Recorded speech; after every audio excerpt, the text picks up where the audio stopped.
بسم الله الرحمن الرحيم إن الحمد لله نحمده ونستعينه ونستغفره ونستهديه ونتوب إليه ونعوذ بالله من شرور أنفسنا ومن سيئات أعمالنا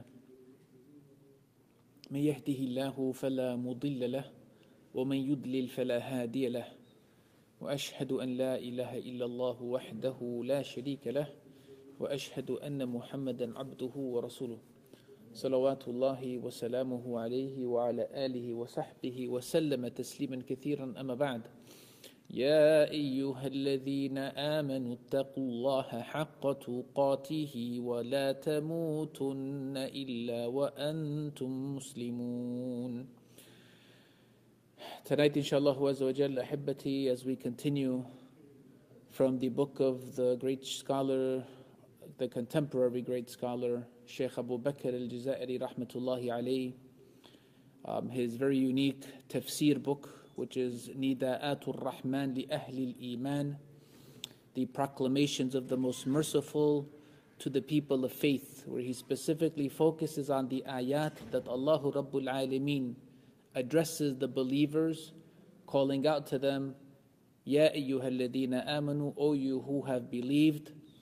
And so tonight we reach the 11th ayah, and this is the final one in Surah Al-Baqarah. So just to recap, we had, mashallah, 11, including tonight's, 11 places where Allah Tabaraka wa Ta'ala was calling out to the believers in this great chapter. And if we really look at it as a sum total of being, 90 or something of that sort, subhanallah, we find that basically a tenth of them are all in Al-Baqarah. So tonight, the title that the Shaykh gives it is في مشروعية كتابة الديون والإشهاد عليها.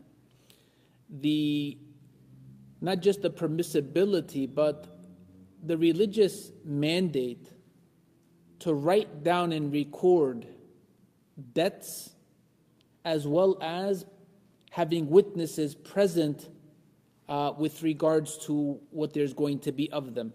Now, ad-duyun, it's not just debts in the sense of what you can think of a person borrowing money and the other owes it, but it's also including in that business transactions, where there's going to be buying and selling.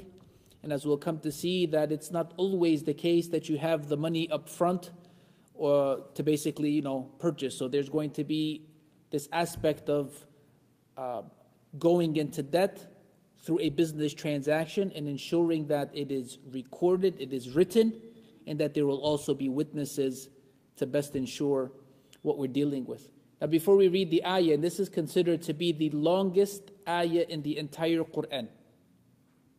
This ayah, 282 in Surah Al-Baqarah, is the longest verse in the entire Quran.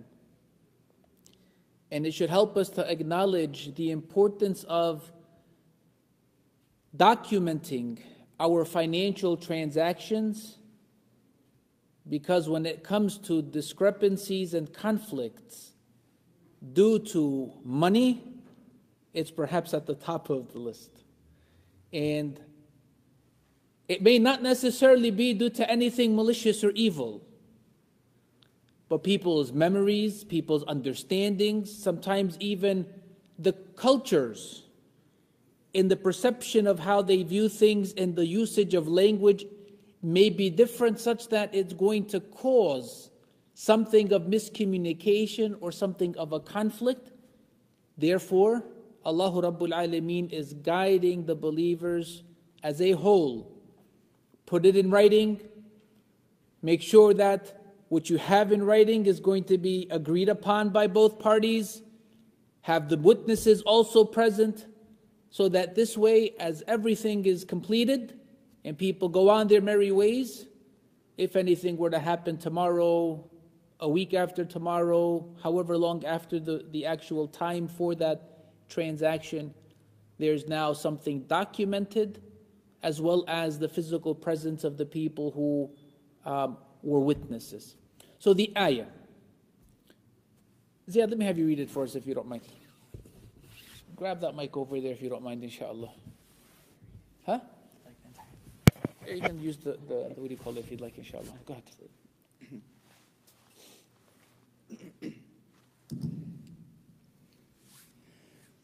أعوذ بالله من الشيطان الرجيم بسم الله الرحمن الرحيم يا أيها الذين آمنوا إذا تداينتم بدين إلى أجل مسمى فاكتبوه وليكتب بينكم كاتب بالعدل ولا يأب كاتب أن يكتب كما علمه الله فليكتب وليملل الذي عليه الحق وليتق الله ربه ولا يبخس منه شيئا فإن كان الذي عليه الحق سفيها أو ضعيفا أو لا يستطيع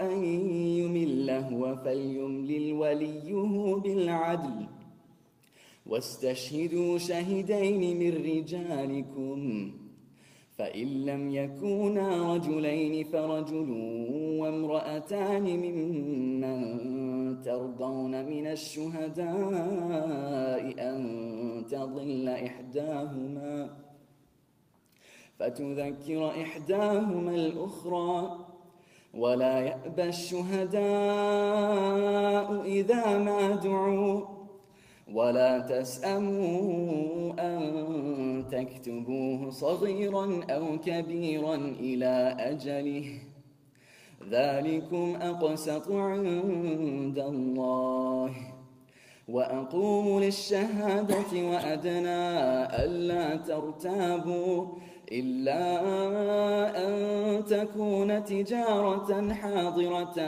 تديرونها بينكم فليس عليكم جناح ألا تكتبوها وأشهدوا إذا تبايعتم ولا يضار كاتب ولا شهيد وإن تفعلوا فإنه فسوق بكم واتقوا الله ويعلمكم الله والله بكل شيء عليم صدق الله العظيم.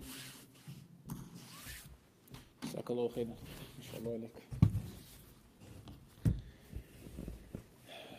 The translation for that ayah reads, O you who have believed, when you contract a debt for a specified term, write it down.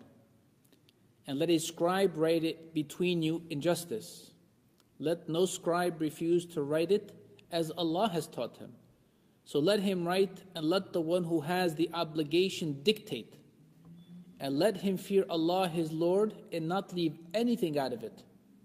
But if the one who has the obligation is of limited understanding, or weak, or unable to dictate himself, then let his guardian dictate in justice. And bring to witness 2 witnesses from among your men. And if there are not 2 men available, then a man and 2 women from those whom you accept as witnesses, so that if one of them errs, then the other can remind her. And let not the witnesses refuse when they are called upon. And do not be too weary to write it down, whether it be small or large, for its specified term. That is more just in the sight of Allah, and stronger as evidence, and more likely to prevent doubt between you, except when it is an immediate transaction which you conduct among yourselves. For then there is no blame upon you if you do not write it down. And take witnesses when you conclude a contract. Let no scribe be harmed or any witness. For if you do so, indeed it is a grave disobedience in you. And fear Allah, and Allah teaches you, and Allah is knowing of all things. So that is the ayah, al-sharh. Sheikh Abu Bakr al-Jazairi rahmatullahi alayhi, he says, اعلم أيها القارئ الكريم أن المال قوام الأعمال. He begins by telling us, making a declaration that money is the foundation for our deeds. Money is essential, it is a pillar for what we are going to be performing and involved in within our lives. واسمع قول الله تعالى ولا تؤتوا السفهاء أموالكم التي جعل الله لكم قياما. He says, as reference for this, listen to the ayah that Allah the Majestic tells us, and do not give the weak-minded your property, which Allah has given you for support, as a means of sustenance. And that ayah is in Surah An-Nisa, the 5th ayah. He says, إِذْ حَرَّمَ إِعْطَاءَ الْمَالِ لِغَيْرِ الرَّاشِدِينَ كَالنِّسَاءِ وَالْأَطْفَالِ وَقَاصِرِ الْعُقُولِ وَعَادِمِ الْبَصِيرَةِ في تصرف المال. He then makes a statement, and the statement can be very controversial. He says, as Allah Azza wa Jal has prohibited giving money to those who are, that they lack discretion, that they lack intelligence to rightly manage it. And then he gives categories. And he begins by saying, like women. Now, I have to stop for a second. Just because we don't want anybody who's listening to this or reading this thinking, there they go, they're attacking women, they're making this blanket statement as if all women are, incapable of handling money. What the Shaykh is saying is that he's referring to categories. And as you'll come to see, is that from among those categories, it even includes men. But he's given them, breaking it down in a way that better helps us to understand, as opposed to just having left it at لِغَيْرِ الرَّاشِدِينَ بِهَا. To give the money or not give the money to those who are inadequate in maintaining and in using and in monitoring and in managing. Because somebody could sit there and say, well, who does that include? What is the criteria? How does that work? So, it's not a blanket statement to say that women as a whole, that they are incapable of managing wealth and things of that sort, because that would be the furthest thing from the truth. We see that Allah Azza wa Jal, He has not distinguished between men and women in the capacity of learning, as well as in the capacity of understanding.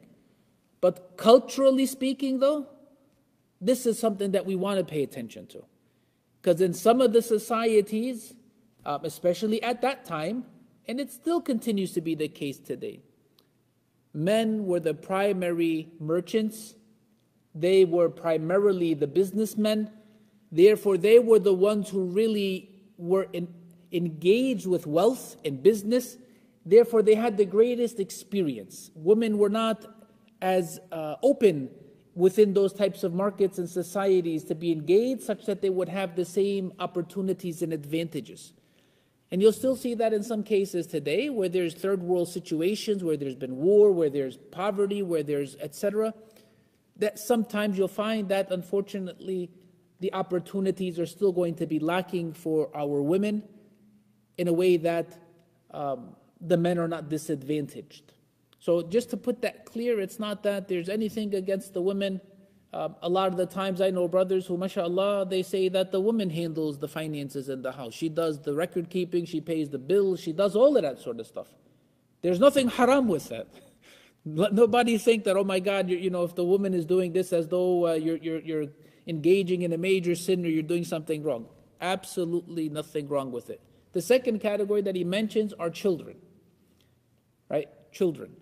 And this is where part of what we want to understand is that once again, a child who does not know the value of things, does not know what money is or how to evaluate money or change or anything of that sort, they're going to be taken advantage of. In the same way that a woman who may not necessarily know business well, that she could also be tricked and fooled. Men are taken advantage of, let alone, for example, those who would be less perhaps less prepared or less, what's the word I'm looking for, educated.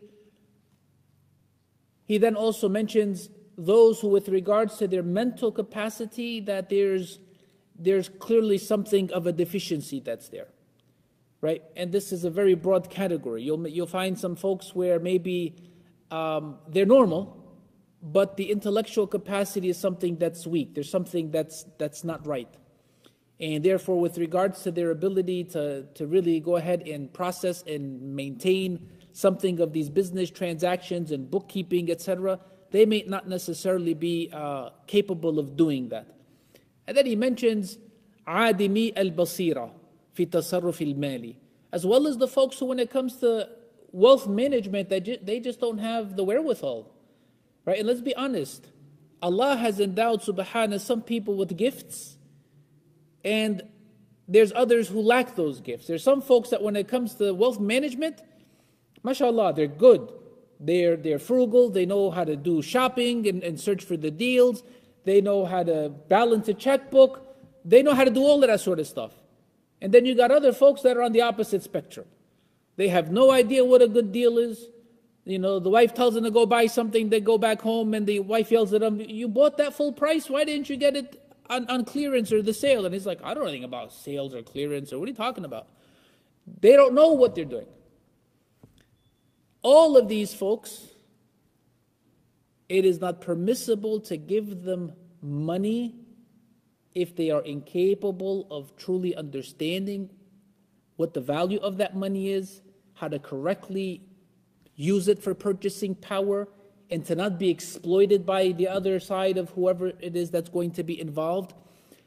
All of these folks, it's not permissible. Why? It's not because we're being harsh. Allah Rabbul Alameen is helping us to understand that money is the blood of the economy. It is the blood of a society with regards to the buying and selling and financial value of things. And because of that, it could be a problem. Imagine in the case of where there's a restriction. I mean, let's forget about the way that modern times are, where we have a quote weekly or bi-weekly or monthly paycheck, right? For most folks, it wasn't that they had anything of a weekly or monthly type of an income. Their income was not stable, it was variable. And if they were to go ahead and give whatever they may have had of that money to their child, and they go to their child, "Here, take this, and be sure to get, for example, the eggs and to get the bread, or to get the, to buy a chicken, and make sure he gives you back this of change." And the child, when they go, they're taken advantage of. The child comes back home, father's like, where's the rest of the money, like I had told you? This is all that he gave me, but I specifically told you what you were supposed to get back of change, but the man didn't give it to me. You're talking about serious conflicts here now. Especially if we could understand that money being something that people have killed over money. All sorts of horrible abuses have taken place over money, right? And so it's to prevent problems. And if I can say that, and I'll stress it as much as I can, the beauty of Islam is to prevent problems. And part of the prevention is recognizing where there's gaps, where there's opportunities for trouble to exist, that you therefore then do what you can to prevent that avenue from ever opening up to cause problems. Anyway, he goes on, he says, فَإِذَا عَرَفْتَ هَذَا فَهَيَّ بِنَا نَشْرَحُ آيَةَ الدَّيْنِ وَنُبَيِّنُ مَا احْتَوَتْ عَلَيْهِ مِنْ أَحْكَامٍ تَتَعَلَّقُ بِالدُّيُونِ. He says, so if you can understand that, then let's go ahead and move forward with the exegesis of this ayah, with the commentary, the explanation of this verse that contains so many different rulings, legal rulings, that deal with financial transactions, with business. He says, الْأَخْذُ بِهَا بَعْدَ مَعْرِفَتِهَا يَحْفَظُ عَلَى الْمُسْلِمِ مَالَهُ وَيَسُونُ كَرَامَتَهُ. He says, holding on to, adhering to these teachings, because you have knowledge of them, you know them, it's something that is going to protect for the Muslim his wealth, as well as also maintain for them their dignity. Because imagine now, for the example, that circumstance of of the child who comes back shortchanged. What is the father going to do? He has a choice to not do anything or to go to the storekeeper. If he doesn't go to the storekeeper and he doesn't do anything, he's probably going to have something of anger stirring inside of him, because he's going to think that that person took advantage of my child and they stole my money. He's not going to feel the same with regards to that person. That's going to fester in their heart. But let's say he takes the other option and he goes to the store. He says to them, my child came with this much money. I told him specifically to purchase this. I know the cost of it. And they came back shortchanged. And he says, I gave your child the exact change. Why are you accusing me for it? Maybe your child lost it. Maybe they did something with it. It puts him in a bind. And that's something that's not a comfortable situation to be in, that you're going to have to now...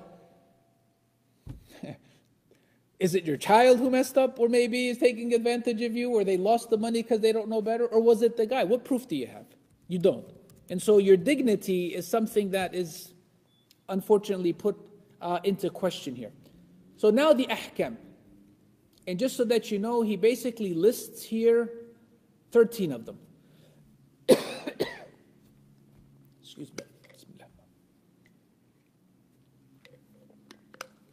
He says, أول الأحكام هو كتابة الدين إذا كان مؤجلا ل3 أيام فأكثر.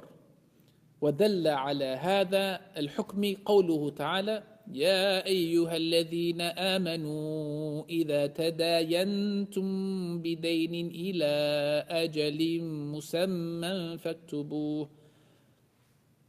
The first ruling of what we can learn from this one verse is to write down the transaction if it is something that is going to be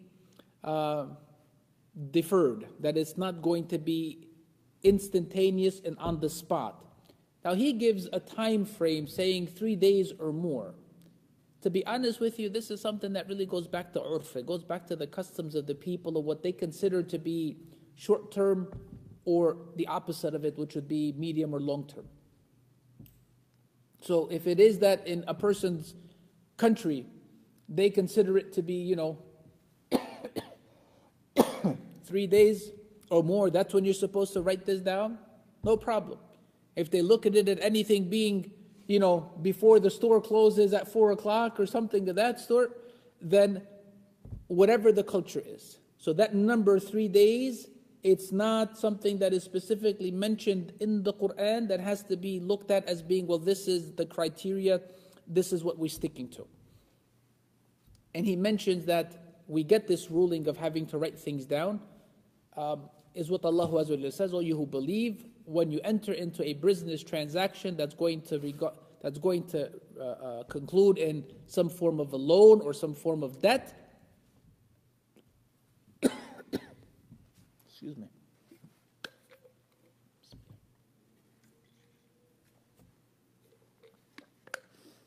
That is not going to be on the spot, then write it down. And the verb form is the imperative. فَاكْتُبُوا, it is a command. Write it down. The second, مشروعية بيع السلم إذ قوله إلى أجل مسمى دال عليه. He says, we learn from this that it is permissible to enter into a business transaction, which I'm not sure what the English for it is, but it's a form of layaway. And he explains it here what that means. He says, وَالسَّلَمُ هُوَ أَنْ يَبِيعُ الْعَبْدُ أَخَاهُ تَمْرًا أَوْ قَمْحًا إِلَى أَجَلٍ فَيَأْخُذُ الْبَائِعُ الثَّمَنَ وَيَدْفَعُ السِّلْعَةَ عِنْدَ حُلُولِ الْأَجَلِ عَلَى شَرْطٍ أن يكون السلم معلوم الكيل أو الوزن. He says the example of this is 2 people.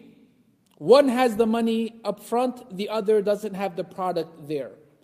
So the person pays for it in advance, and then when the time comes, whatever the agreed appointed time, that the product would then be given to the purchaser. He says, but for this there has to be the fulfillment of conditions. Of it is that the quantity of whatever it is that's being sold, it has to be clearly stipulated. And they mentioned kail and wazn, which are both different forms of measuring whatever there would be of something with regards to quantity and weight. He says, إِلَى أَجَلٍ مَعْلُومٍ, that it would have to be at an appointed time that is clearly determined. لِقَوْلِ رَسُولِ اللَّهِ صَلَّى اللَّهُ عَلَيْهِ وَسَلَّمَ مَنْ أَسْلَفَ فِي تَمْرٍ فَلْيُسْلِفْ فِي كَيْلٍ مَعْلُومٍ وَوَزْنٍ مَعْلُومٍ إِلَى أَجَلٍ مَعْلُومٍ. This is based on the hadith that is in Al-Bukhari and Muslim that Abdullah ibn Abbas radiyallahu ta'ala anhuma narrates, saying that Allah's Messenger alayhi salatu wasalam said, whoever is going to buy and sell with regards to their brother dates. Now, mind you, that was the main thing in Medina that was their staple crop, dates. So he's using that which was clearly the case. But today, if it happens to be that we're talking about corn, we're talking about wheat, we're talking about soybean, we're talking about whatever it would be, it would also hold true. He says, make sure that you do so clearly stipulating what the weight is going to be, what the quantity is going to be, and that the appointed time, that is also going to be clearly stated. Right? The third, أن يكتب الدين وإن على الكاتب أن يعدل فيما يكتب فلا يزيد ولا ينقص ولا يبدل ولا يغير لقوله تعالى فاكتبوه وليكتب بينكم كاتب بالعدل.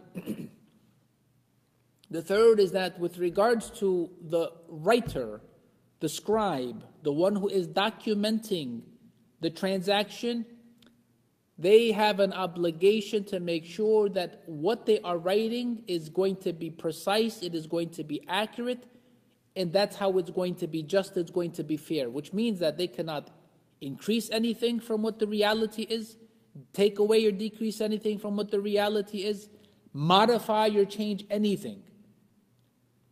They have to be honest.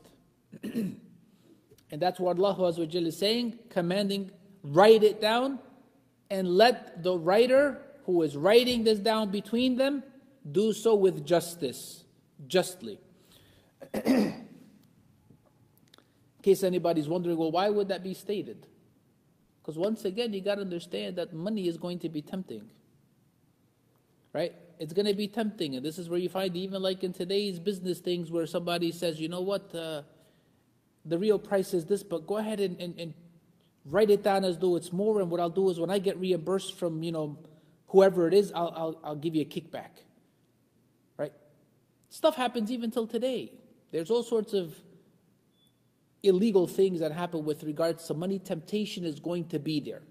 Before the deal is struck and they know that, for example, Brother Yusuf is the one who's going to be the writer, they come up to him and say, hey, look, we know the other guys, they can't read, so how about I'll give you some money if you go ahead and you do this or that. There's always going to be that sense of greed that's going to perhaps tempt people from one direction or the other to do what is wrong. And Allah Azza wa Jalla is making it clear, mandatory, that there must be justice in what is recorded of that transaction. The fourth, وأن من يحسن الكتابة إذا احتيج إليه ليكتب بين متداينين وجب عليه أن يكتب لقوله تعالى ولا يأبى كاتب أن يكتب كما علمه الله فليكتب أي شكرا لله تعالى على تعليمه الكتابة. The fourth is that with regards to whoever is blessed knowing how to write, and there is a need for them to write down and record that business transaction, it is mandatory for them to help. And this is based on what Allah Azza wa Jalla says, and let the writer not reject writing as Allah Azza wa Jalla has taught them to write. They must write. فَلْيَكْتُبْ, and that's a command. They must write. And He's telling us, that it should be part of how they show their thankfulness and appreciation to Allah Rabbul Alameen for having blessed them to be literate and to know how to read and write, to fulfill this need within the community of writing down transactions so that problems are prevented. The fifth, هذه الآية الذي يملي على الكاتب هو الذي عليه الحق ليكون إملاؤه اعترافا بالحق وتقريرا له لقوله تعالى وليملي للذي عليه الحق كما نهاه أن ينقص من الدين شيئا إذ قال تعالى ولا يبخس منه شيئا. He says with regards to the person that is reading off and dictating to the person who is recording the transaction what the deal is, this is the person who really has, in this case, they're referring to him as being the person who has the obligation or the person who is in the right. And it is for him to do so because what he is now doing is acknowledging his part and role within the transaction, and that's what's being recorded. Now the question is that the person who has the money, or is that the person who has the product? To be honest, I think that both of them are from the people of haqq in this case. I don't know. And is it something that maybe goes back to culture and the way that it may be viewed, that it's the guy who's got the money that's considered, Ahl al-haqq, and therefore they're supposed to be the one who's going to dictate the terms? Or is it the seller in this case who is dictating the terms? Well, both of them, to be very honest, because if we understand that in business, it is the two parties coming to an agreement between themselves. And so in this case, regardless of who's really dictating the terms, the other person is present and they're able to hear, and they should agree to what it is that's being dictated by not saying anything or confirming it. Likewise, if anything opposite or contrary to that were to take place, it is their obligation to then make clear that that's incorrect, that's not what we agree to, so that this way there's no problems. And we're told here that they are not allowed to cheat, to belittle anything of what the actual business transaction is. Allah says, وَلَا يَبْخَسْ مِنْهُ شَيْئًا, let them not reduce anything from it, not even a little bit. The sixth lesson and benefit and ruling. إن كان الذي عليه الحق قاصرا لسفهه أو خوف فليملل وليه بالعدل أي بالقسط بلا زيادة في الدين ولا نقص منه.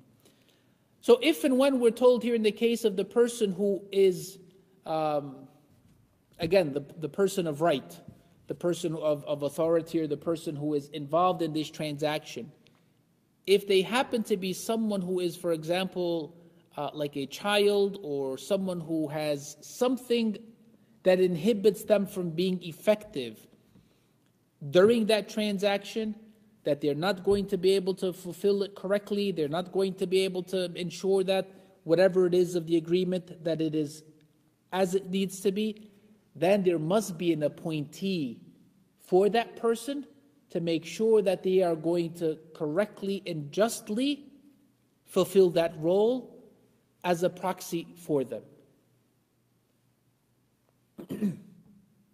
I think in English they call that like power of attorney. That whoever it is that's going to take their place, they have that power of attorney to make sure that it should be as it needs to be. The seventh, الإشهاد على صك الكتابة ويشهد رجلان فإن تعذر وجود رجلين فرجل وامرأتان إذ قال الله تعالى واستشهدوا شهيدين من رجالكم فإن لم يكونا رجلين فرجل وامرأتان ممن ترضون من الشهداء.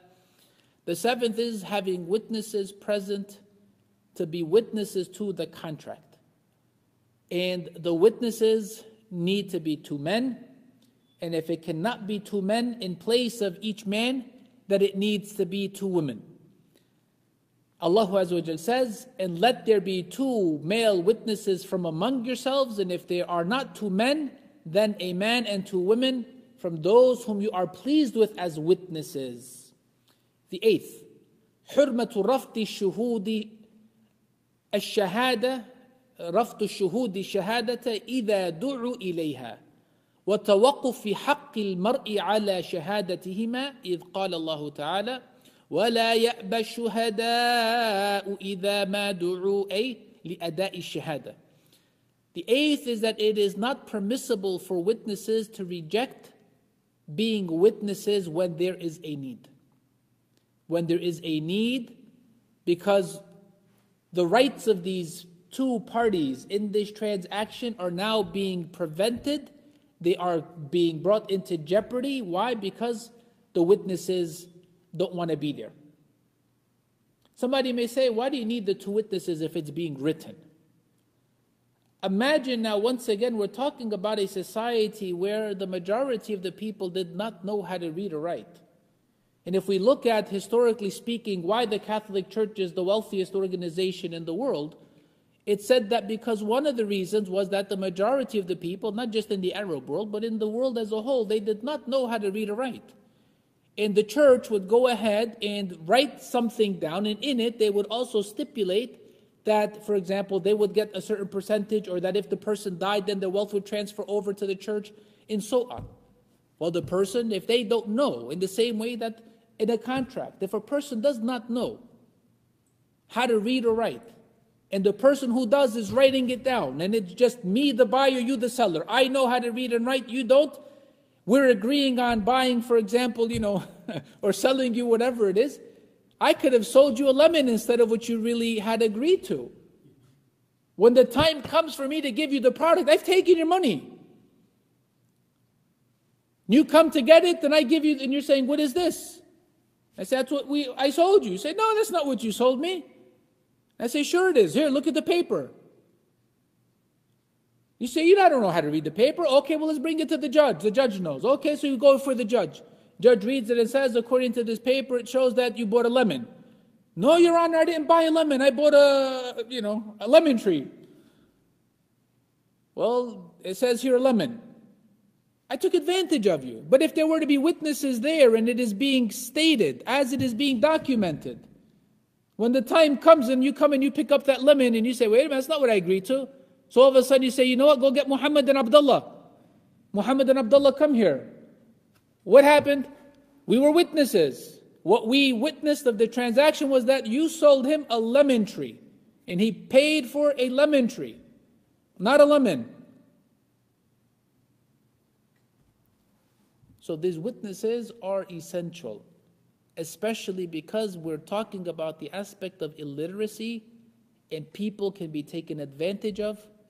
And so Allah Azza wa Jal is helping to make it clear here that it is not permissible for a witness or the witnesses to refuse being present to witness to transaction if they are needed, if it is essential for that transaction to take place.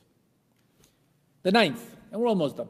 الحث على كتابة الدين قليلا كان أو كثيرا إذ قال تعالى ولا تسأموا أن تكتبوا صغيرا أو كبيرا إلى أجله. We are encouraged and motivated to write down the transaction regardless of whether the quantity of money or whatever it may be in the sale is a little or if it's a lot. We are supposed to write it down. And Allah says, and do not become bored or become dissatisfied or displeased to write it down because it is something small or even if it's large due to whatever the appointed time is. Somebody may say, okay, I can understand, for example, if it's small. You may think, what's the big deal? But who would leave it off if it's large? Honestly, part of the problem is that when we deal with Muslims, the default is that we're supposed to trust each other and that everybody is just. But money, it has a funny way of changing people. And you'll find that sometimes a person who may be a predator, they know how to take advantage of a person because of their faith. Where they'll speak to them, my brother, Allah, this, when they'll bring in, and wallahi, and so on. We don't have the witnesses, we can't write it down, ya akhi, Allah's the witness. And the person says, Khalas, okay. And then what happens? When he goes back to him, brother, it's like, I don't know you. What do you mean you don't know me? You were the one swearing by Allah and Allah is the witness. What are you talking about now? You're trying to avoid me and evade and it happens.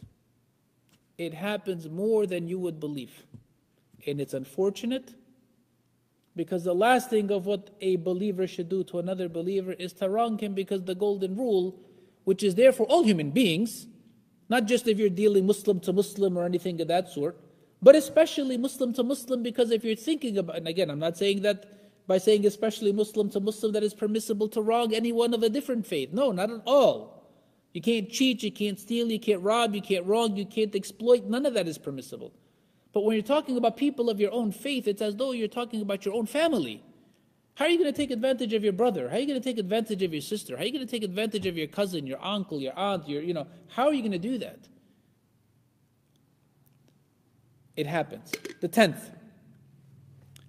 العفو عن عدم الكتابة في التجارة الحاضرة كأن يشتري المرء قنطارا تمرا أو سكرا على أن يسدد الثمن بعد يوم أو أيام مثلا فإنه لا تتعين كتابة هذا الدين. He says that it is pardoned for a debt or a transaction, that is considered to be instantaneous, to not have to write it down. And the example that the Shaykh gives, rahmatullahi alayhi, said if a person were to buy, a barrel of dates, a barrel of sugar, and that he's going to pay that off within a day or a couple of days. Again, that's a cultural understanding of what is considered to be a short period of time that is acceptable in business. Businessmen have their own customs, they have their own habits, they have their own norms. Something of what may be permissible in Saudi Arabia, that you go to the grocery store that's on on your street, and he has a notebook, and you go there and you purchase, and he writes down Tuesday 10/23 spendim $50. And I look at that and I say yes, and he understands and I understand, because that's the norm that then when I get paid at the end of the month, I'm going to come and I'm going to pay him in full. Well, you don't do that here. Business has its norms and its standards that are going to be culturally different from place to place. So whatever is regarded as being the norm and the practice or the standard of what is a short-term type of a sale, and that there's no need to write it down, that's fine. But otherwise, that's the exception, that's the exclusion. The default is to write it down, to record it. He then, with the 11th, and this is the last of them, it's not the last, the 13th is. The 11th is وجوب الإشهاد على البيع فمن باع دارا أو بستانا أو سيارة فليكتب ويشهد على الكتابة إذ قال تعالى وأشهدوا إذا تبايعتم. The 11th ruling is that it is mandatory to have these witnesses when there's going to be a business transaction, especially if we're talking about something that is not going to be happening of having the product, whatever it is that's being sold, present there on the spot. Money is going to be given, and it's something of high value. And he gives like the example of buying a house or buying real estate or a car, that you must have, in addition to the contract that is being written, the witnesses, as Allah Azza wa Jal says, commanding us, and have the witnesses when you are entering into that transaction. The 12th, second to last. ألا يضار كاتب ولا شهيد كأن يدعى الكاتب أو الشهيد إلى مكان بعيد أو إلى وقت يعطل فيه عمله أو عمله أو يضيع فيه حقوقه إذ قال تعالى ولا يضار كاتب ولا شهيد ومن الإضرار بالكاتب والشهيد أن يطلب إليهم أن يكتبوا باطلا أو يشهدوا زورا. So the 12th is that some of these people who have a role in the financial transaction, such as the one who is writing it down, recording it, as well as the witnesses, they should not be harmed, they should not be abused, they should not be burdened. Somebody may say, how is that going to be a burden? How can they be harmed or abused? Well, of it is that they would be called away from what their livelihood is, or that they would be demanded to go to a distance in a place that is going to be far away for them and out of their way and perhaps maybe even dangerous. Or that they would be asked to be witnesses to something that is false, something that is illegal, something that is sinful, something that is wrong. Any or all of those things would prohibit that person from having to agree to recording the transaction as well as serving as a witness. Right? So somebody comes to you and says, hey Ziyad, I want you to be a witness. You say, okay, my brother, I'm going to be, buying a car. Okay, inshallah, it's going to be in Houston. You're like, I'm not going to go to Houston. It would be perfectly okay for you to say, I'm not going to be able to go to Houston. I'm sorry. But if I say it's in the parking lot outside the masjid, when I'm done, we'll then you can't sit there and say, I'm sorry, I can't.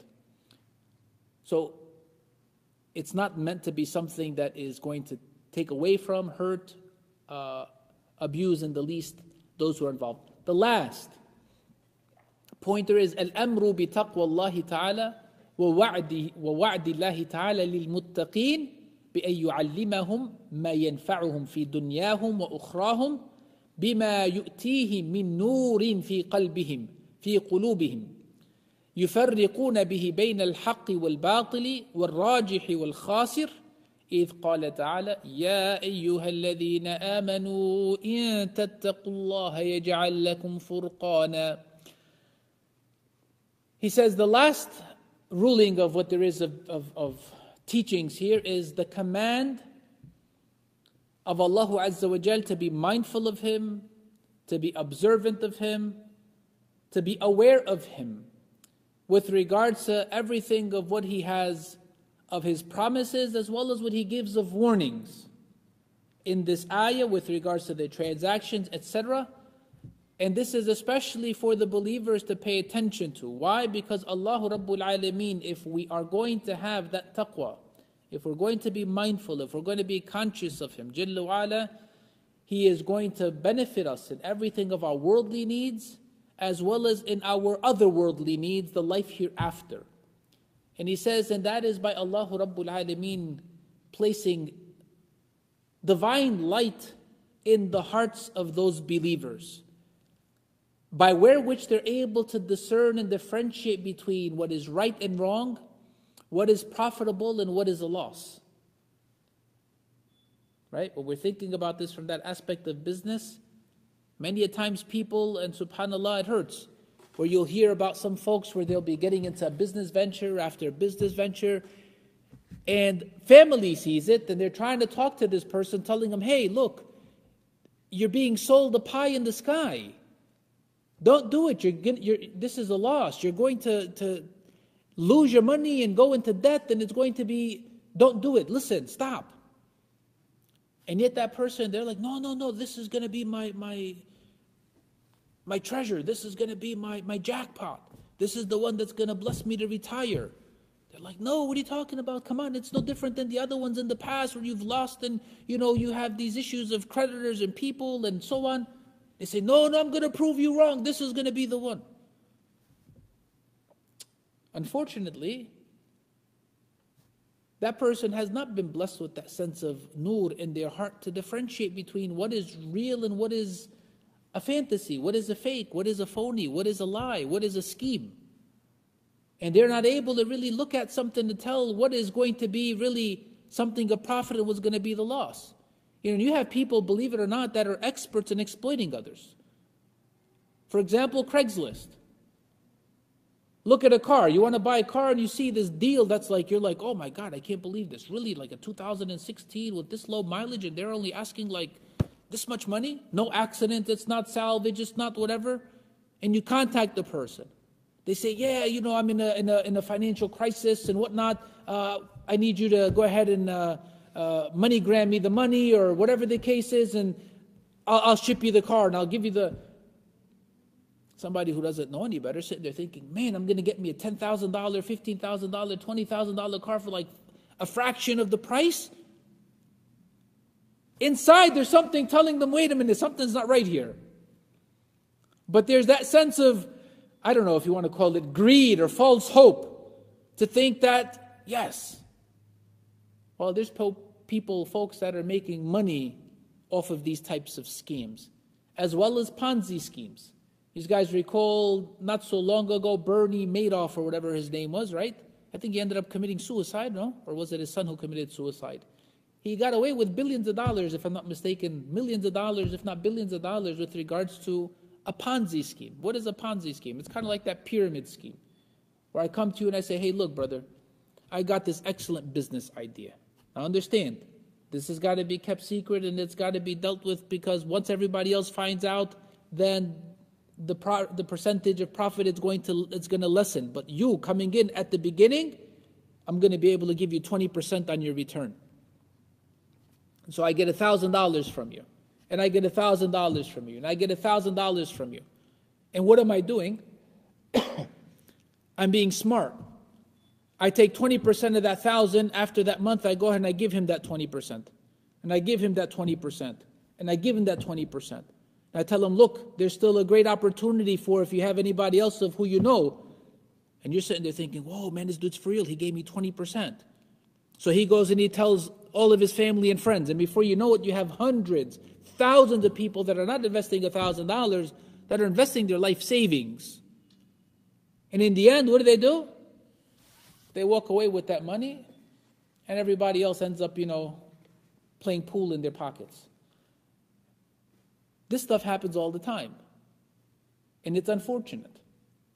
And some of this stuff happens in countries that are less sophisticated, that you have these crooks that come from sophisticated countries and backgrounds, that'll go, for example, to Albania, and they'll pull these Ponzi schemes off on the people over there in a way that gives them hope, like, oh my God, yes, look at this. I got 2 chickens for my 1 chicken, or I got a chicken for my egg that I gave in as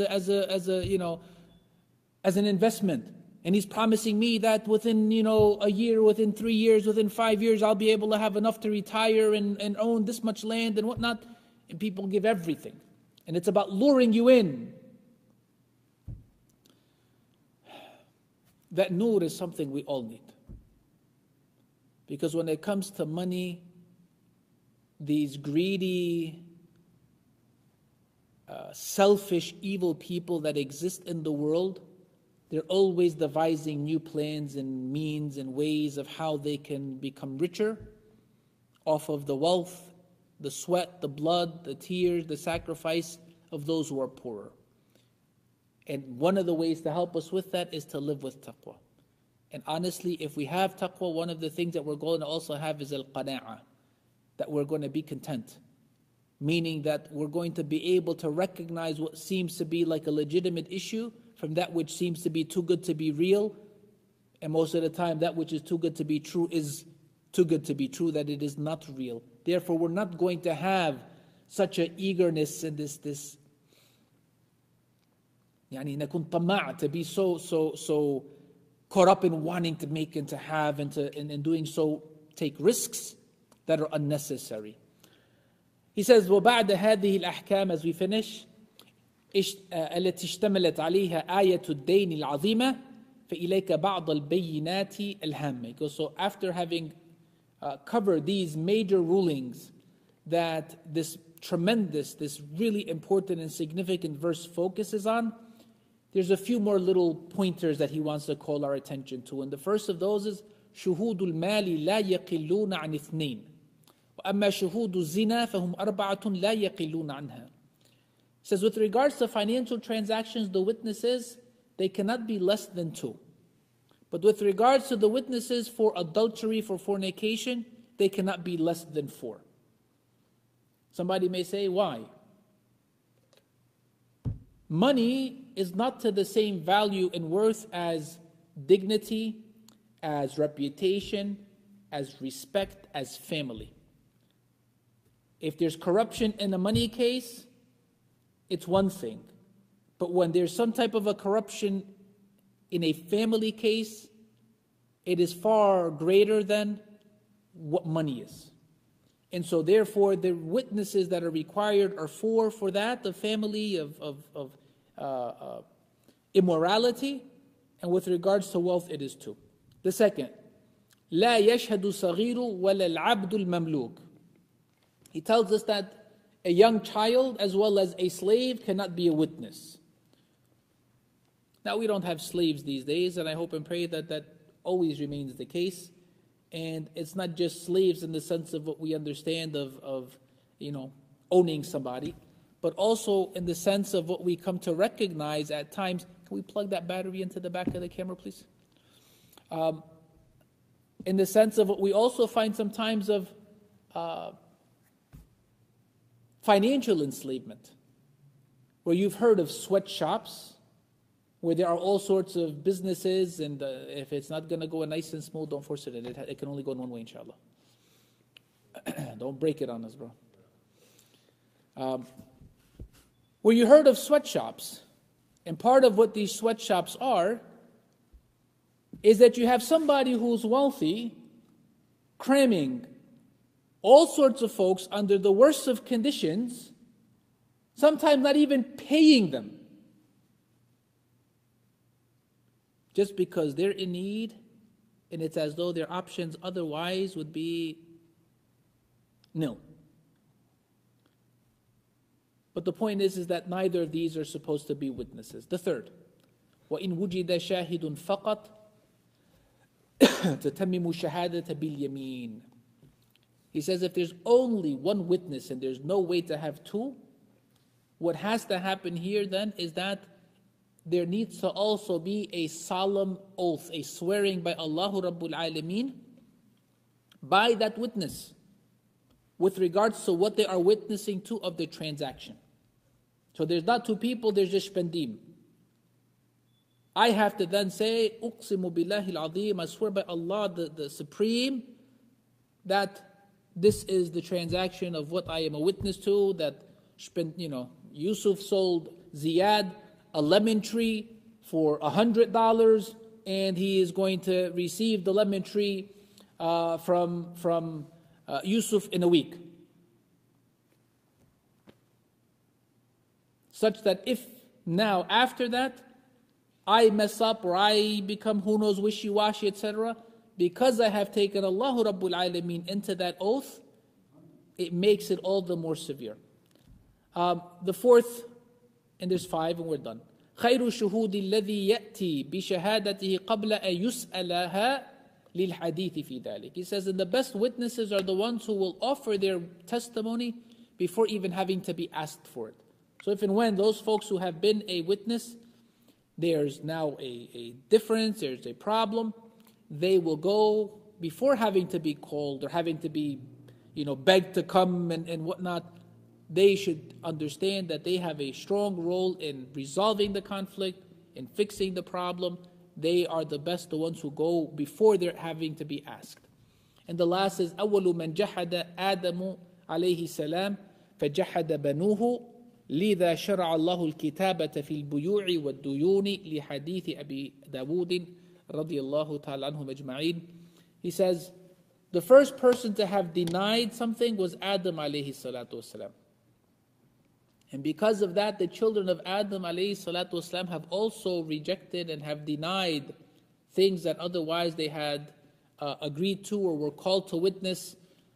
He says, and for this reason, Allah Rabbul Alameen has legislated the recording of transactions that deal with everything of buying and selling and loans.